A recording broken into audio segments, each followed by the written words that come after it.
Hi friends, వాట్సాప్లో మనకి చాలా మెసేజ్లు వస్తూ ఉంటాయి. సో వాటిలో ప్రధానంగా చాలా వరకు మనం చూసే మెసేజ్ ఏంటంటే, ఈ పాపకి చదువు అంటే ఇంట్రెస్ట్ కానీ వీళ్ళు చదివించలేకపోతున్నారు. సో ఈ మెసేజ్ని మీరు ఎంతమందికి అయితే ఫార్వర్డ్ చేస్తారో ఒక్కొక్క ఫార్వర్డ్కి పావలా 10 పైసలు ₹10 రూపాయి చొప్పున వాట్సాప్ ఇస్తుంది అని, లేదంటే ఈ బాబు కళ్ళు లేవు, లేదా ఈ బాబు కిడ్నీ ఫెయిల్ అయింది, సో ఈ మెసేజ్ని ఫార్వర్డ్ చేయండి, ఫార్వర్డ్ చేస్తే ఆ వాట్సాప్ వాళ్ళకి అమౌంట్ అనేది ఇస్తుంది. సో అందుకని ఫార్వర్డ్ చేయండి అని చెప్పేసి మనకి చాలా మెసేజ్లు వస్తూ ఉంటాయి. ఈ మెసేజ్లు నాకు చాలా మంది ఫార్వర్డ్ చేస్తూ ఉంటారు. సో అలాంటప్పుడు ఒకరు అడగడం జరిగింది, వాట్సాప్ ని ఎలా అప్రోచ్ అవ్వాలి, ఇలాంటి వాటి గురించి వాట్సాప్ నుంచి మనం అమౌంట్ ఎలా తీసుకోవాలని చెప్పి అడగడం జరిగింది.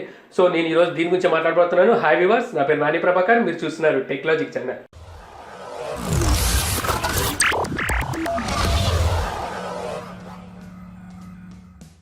సో ముందుగా మనం ఈ మెసేజ్ని పంపించడం వల్ల వాట్సాప్ వాళ్ళకి అమౌంట్ ఇస్తుందా, ఒకవేళ ఇస్తే వాళ్ళని ఎలా అప్రోచ్ అవ్వాలనేది ముందు మాట్లాడుకునేలాకైతే, ఈ మెసేజ్లు ఫార్వర్డ్ చేయడం వల్ల వాట్సాప్ ₹1 కూడా వాళ్ళకి ఇవ్వదు. అసలు వాట్సాప్కి ఈ మెసేజ్లకి ఎటువంటి సంబంధం లేదు. వాట్సాప్ అనేది ఒక ఫ్రీ యాప్ అనమాట. సో వాట్సాప్లో మనం చాటింగ్ చేసుకున్నంత మాత్రాన వాట్సాప్ ఇన్కమ్ అనేది ఎటువంటి ఇన్కమ్ రాదు. అదే ఈ మెసేజ్ని మీరు ఒక SMS ద్వారా ఫార్వర్డ్ చేస్తే, ఒక SMSకి మనకి ₹1 అనేది ఖర్చు అవుతుంది. సో ఆ రూపాయి ఖర్చు అయింది కాబట్టి ఏదైతే నెట్వర్క్ వాళ్ళు ఉన్నారో, ఎయిర్టెల్ కావచ్చు, వోడాఫోన్ కావచ్చు, ఐడియా కావచ్చు, సో ఎవరైతే ఉన్నారో వాళ్ళకి ₹1 దానివల్ల లాభం వస్తుంది కాబట్టి అందులో పావలా తీసి ఆ బాధితుడికి ఇవ్వచ్చేమో. కానీ వాట్సాప్ ద్వారా అలాంటి ఫార్వర్డ్ చేయడం మాత్రాన వాట్సాప్ ₹1 కూడా ఇవ్వదు, వాళ్ళకి ఉపయోగం లేదు, మీకు ఉపయోగం లేదు.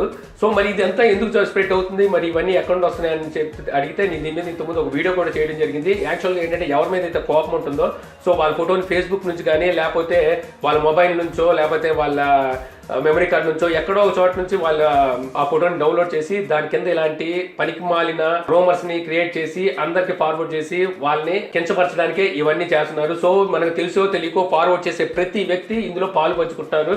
యాక్చువల్గా దీన్ని ఎమోషనల్ బ్లాక్మెయిల్ అంటారు. ఎప్పుడైతే మనకి ఇలాంటి పంపిస్తారో మనం ఎమోషనల్ గా ఫీల్ అయిపోయి వెంటనే దాన్ని వేరే వాళ్ళు ఫార్వర్డ్ చేస్తాం. ఇందులో అబద్ధం ఎంత ఉంది, నిజం ఎంత ఉన్నది కూడా ఆలోచించాం. ఇంకొన్ని మెసేజ్లు మరీ చండాలంగా ఉంటాయి. ఏంటంటే, ఆ మెసేజ్ మొత్తం చదివిన తర్వాత దేవుడి గురించి మెసేజ్ రాస్తారు. ఈ మెసేజ్ మీరు ఫార్వర్డ్ చేయకపోతే దేవుడు మనకు హాని చేస్తాడంట. ఇదేంటో నాకు అర్థం కాలేదు. ఏంటి, ఒక మెసేజ్ మనం ఫార్వర్డ్ చేయకపోతే దేవుడు మనకు హాని చేసేస్తాడు. ఇలాంటి మెసేజ్లు కూడా వస్తుంటాయి. సో ఇలాంటి ఫేక్ మెసేజ్లు అనేది మీరు అసలు నమ్మమాకండి.